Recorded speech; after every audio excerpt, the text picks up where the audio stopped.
Hey everybody, this is a video that could help you out if you're stuck doing the review assignment for Friday, April 3rd. So starting off with numbers 1 and 2, you're given an equation and you're asked to identify the slope and the y-intercept. Okay? So if you're given an equation and that's what you got to find out, then you're hoping that the equation is in that form, okay, which is called slope-intercept form. Because remember, what they want is slope, which is m, and the y-intercept, which is b. And this equation, for example, is already in y equals mx plus b form. So this equation is pretty simple. In this equation, our m is right in front of the x, negative 2/3, and our b is positive 3. Because again, literally, y equals mx plus b. Alright, and then in examples like this, when you're given equations that are not already in this form, you have to just put it in that form. And so a lot of people think of slope-intercept form as the form you have when you have solved for y, when you've gotten y all by itself over here on the left side. So that's what we got to do here. We just got to get y all by itself. We're going to start by moving this negative 6x term away from this side, because again, on this entire left side we only want y. So the first thing we do, so I guess in the long run kind of thing, we have to get rid of the 2 and this negative 6x term, but first we're going to take care of the negative 6x term. And so to move that term away from the left side, we're going to, what am I doing here? I'm just rewriting it for some reason. Okay, well, we're going to, anyway, we're going to, can't remember my own notes from weeks ago. Anyway, so as I was saying, we're going to add 6x, to both sides. In order to move this term away from here, we're going to have to do the opposite, which is adding 6x. So this cancels out, and what you have is still a 2y on the left side, so here, still 2y on the left side. And over here, you got to remember something. Negative 4 plus 6x, those don't mix together. Those are not like terms. Okay, so how do you do negative 4 plus 6x? In a way, you don't. You're just going to have both terms over here now, and they're going to stay separate terms, because again, negative 4 and positive 6x are not like terms. They don't combine. Now, the reason I have it written like this, 6x minus 4, instead of just negative 4 plus 6x, well, first of all, they're the same thing. Second of all, we want it to literally be in this form, y equals mx plus b. So the x term, this is like our mx, or at least our evolving mx. Anyway, so we want the x term first. So there's one more thing we got to do, because y is not by itself yet. We have to get rid of this 2, and since it's 2 times y, we have to do the opposite and divide both sides by 2. So that cancels out over here. So on the left, it's now going to be just y, just like we've planned. And over here, you just got to remember something else. When you divide this entire right side by 2, both of these terms, there's 2 terms here, both of them get divided by 2. So 6x divided by 2, this one's kind of nice because 6 divides by 2 squeaky clean, and so that's going to be 3x, and then negative 4 divided by 2, that also divides nicely and cleanly, and so negative 4 divided by 2 is negative 2. And so, geez, let's not lose sight of our main goal here, right? Let's keep our perspective. What were we trying to do the whole time? We were, well, I know, sorry, the directions here say graph. I apologize if that confused you, but back in our notes, you know, we were eventually going to also graph this, but we don't need to do that on this assignment, so sorry if the directions confused you at all. Probably not, because you're probably not that easily confused. But anyway, as I was saying, sorry, the overall goal here was to actually figure out what?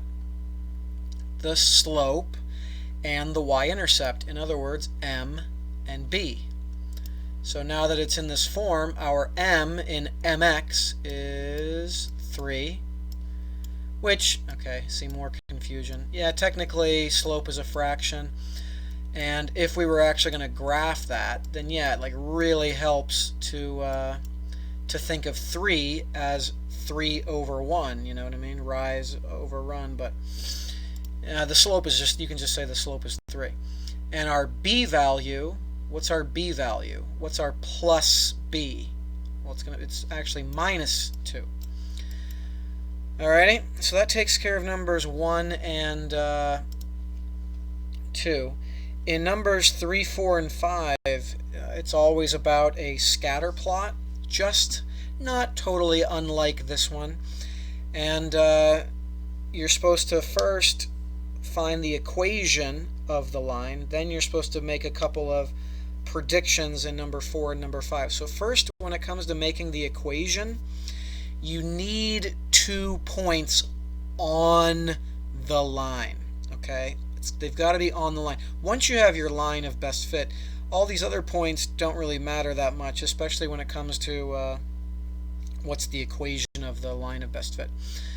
So you need, anyway, as I was saying, so you need 2 points that are on the line. And if you don't have 2 points that are on the line, then you got to like come up with a couple yourself like I did here.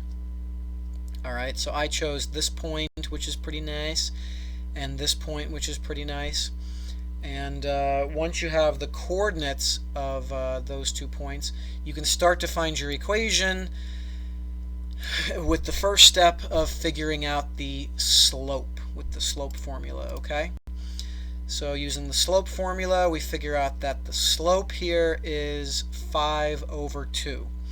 Once you have your slope, you can use one of these 2 points, because you can take a point and the slope and plug it into point slope form like this. Apparently I chose that point, okay? So I plugged 100 in for y1 because it's a y coordinate. I plugged in 15 for x1 because it's an x coordinate, and I plugged in 5 halves for m because that's the slope I found. I feel like I was going to say something else. Oh, you don't plug in anything for x and y. And make an equation. Okay, they're not really asking for any specific form, but so really this is as good as answer as any. But I kept this going by distributing the 5 halves to get to here. So multiplying the 5 halves here, and then I probably am going to add 100 to both sides in order to get the y all by itself. And so here my final answer in slope-intercept form is this. And then if they ask you to make a prediction, like here they're saying like, okay, they might as well be saying predict a salary for someone who has 27 years experience. Well, a number like 27, which is just right there, 27 years experience, if it's right here on your graph, you can just go right up to your trend line or your line of best fit and just use your graph of your line.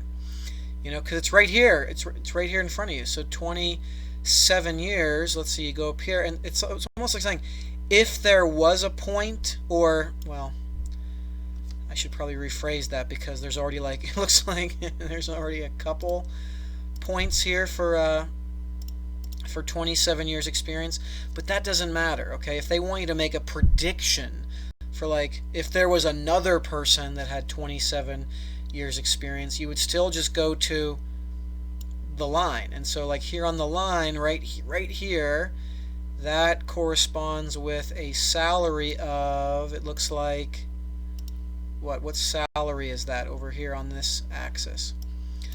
130 G's. So that's what you do. If it's right here on the graph, you can, especially if you're just estimating, you can just use your line. But if you were given a value that was like way out of bounds, you know, like here, they want you to make a prediction, and so obviously we already have the equation. Oh, I'm already kind of spilling the beans a little too soon. Whatever. But anyway, sorry. Getting back on track. If you, well, let me kind of start over again. If you are asked to make a prediction of a value that's like way out of bounds, you know, like here, 35 degrees, 40 degrees, 55 degrees, and they're asking you to make a prediction for 94 degrees, which is like way out of bounds. You know what I mean? You can't just kind of like eyeball it on the graph. Well, if you happen to already have the equation, like in this problem, they're giving it to you for free. And if you, so anyway, here's the punchline. If you already have the equation, right, you can just take this value, which is an x value, right, the degrees, you know what I mean? It's an x value. So you could just plug it in for x. See, 9.25x, 9.25 times 94, and then you just do this quick math, and in this problem you got 587. Alright, now the last few problems are a callback to our V-graphs. Remember all these notes that we did? I guess it wasn't, it was long enough ago, I guess, but it wasn't that long ago. So making all these V-graphs, and on these questions 6, 7, and 8, okay, on your review, they're just asking you to like describe how each graph of each equation would just compare to the original parent graph of this pure and simple, plain as it gets. Oh my god. I just noticed a little typo. Oh my gosh, I noticed a little typo on the directions for, like, on your paper. Alright, so on your paper it says the parent function is y equals x squared. You know, it should say y equals just the absolute value of x. Sorry, that is a typo. Sorry. But anyway, it still doesn't make that much of a difference. So your parent graph is just this v, okay? And so remembering how, like, all these different little additions to the equation, you know, tweaks things, you know what I mean? Like, running through this super quick, if you had like a -2 thrown in here at the way end, it made the graph go down 2.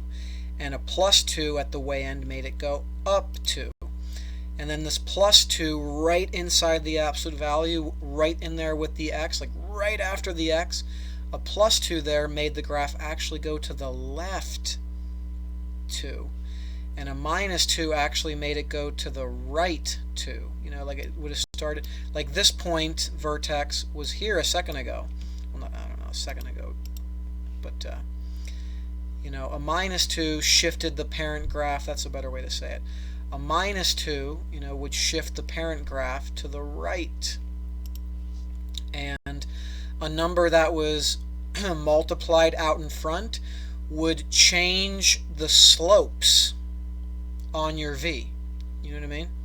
It would like vertically stretch it. You know what I mean? Like this 1/2 vertically stretches it, or actually vertically condenses it, I guess you could say, but whatever.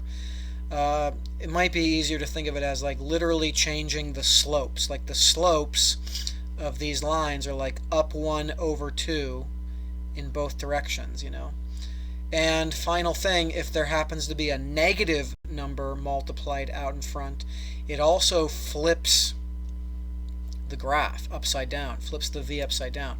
So this was like some of your homework problems way back once upon a time. So the way you would answer this is just say the parent, it would just be shifted to the right 1 and up 3. And then this problem would be what?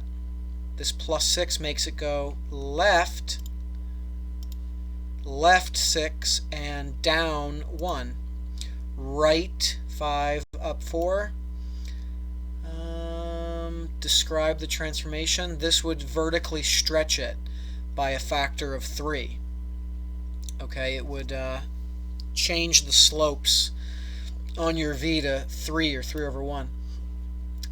This would not only change the slopes, it would change the slopes to like negative 1 over 2, like down 1 over 2. But that meaning that, and so in other words, that negative makes the v flip upside down. That's how it would compare. Flip upside down, and it would vertically stretch it by a factor of 2, and the slopes would be like down 2 over 1, left 2, down 4. That one's tricky. So this one, for example, would shift it to the what? Because of this minus 5 in here, to the right 5, and this negative out here would flip the v upside down. Right 2, down 6. Yeah. Anyway, so hopefully that helps out.